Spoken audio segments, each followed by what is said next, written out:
Guys घराच्या बाहेर आलो होतो जॅकेट काढून. लय थंडी वाजू राहिली, खतरनाक थंडी विषय.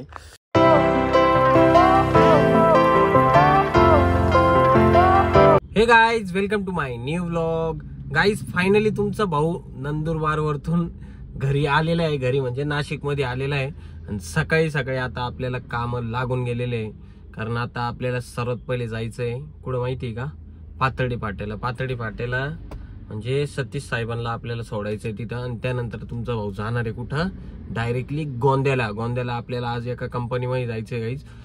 केमिकल प्लांट आहे ऍक्च्युली. काहीतरी 1 का 2 तारखेला तिथला मेंटेनन्स होता.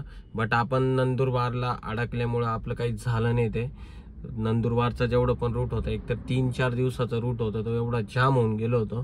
त्याच्यामुळे घरी पण आलो, 1 दिवस आराम केला. आणि त्यानंतर मग आपण आता निघालेलो आहे आपल्या कामासाठी मेंटेनन्सच्या. तर गाईज वेळ वाया न घालता आता सर्वात पहिले आपण हे बघा, तर इकडे आपण ह्या रोडला आहे, काय नाव आहे त्याचं आपलं, गाईज पोद्दार स्कूल आहे इकडं, या रोडला आहे. आता इथून आपण सतीश साहेबांना घेऊ.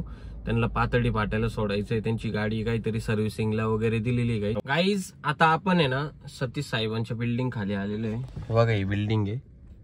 या बिल्डिंग खाली आलेलो आहे सतीश साहेबांना घेण्यासाठी. त्यांचा वेट करतोय गावाचा, बट ते तर काही अजून आले नाही. बघू येतीलच आता थोड्या वेळात, नाही का? आले पाहिजे लवकर.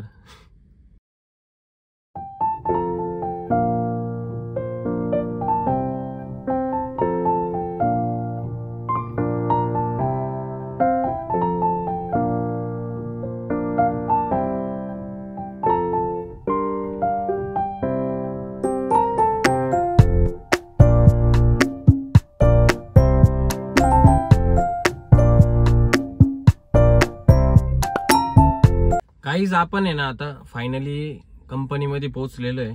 आणि विषय असा आहे का, हे बघा ही कंपनी आहे, दिसली का गाईज?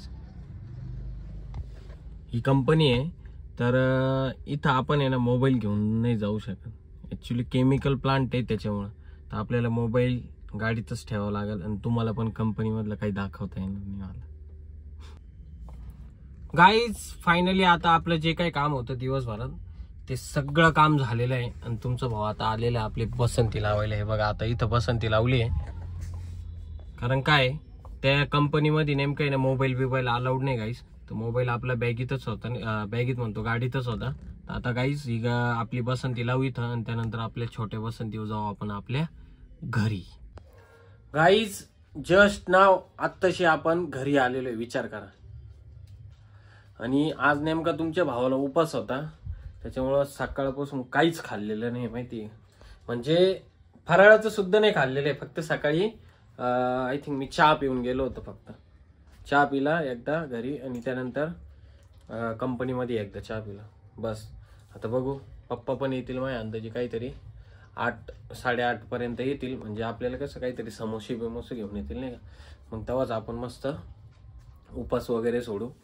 त्याच्या अगोदर आता मस्त फ्रेश झालोय ना, एवढं भारी वाटतंय ना. म्हणजे दिवसभर एवढी गणगण काम करा, हे करा ते करा, माणूस पूर्ण जाम होऊन जातो नाही का डायरेक्ट, एवढं काम करायचं म्हटलं.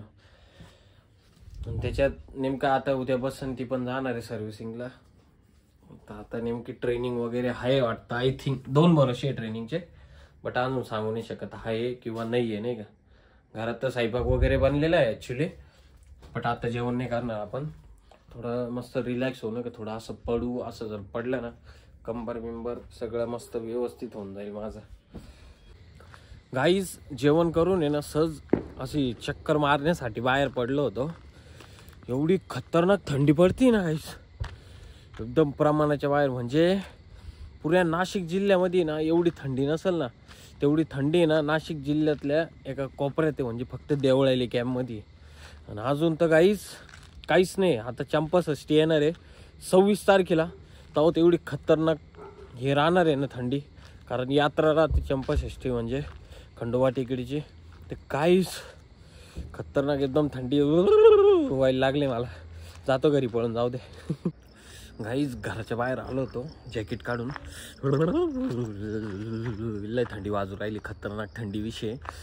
जातो आता घरात, डायरेक्ट ब्लँकेट झोपून घेतो. कारण देवळाली कॅम्पला एवढी खतरनाक थंडी पडती ना, म्हणून चंपाषष्ठी तर यायची 26 तारखेला. मग ते डायरेक्ट सगळ्यांचे वांदे आहे नाही का, वांदेवर डायरेक्ट कांदे होऊन जाणार आहे. चला बाय, गुड नाईट. आणि आय होप की आजचा ब्लॉग तुम्हाला नक्कीच आवडला असेल. बाय.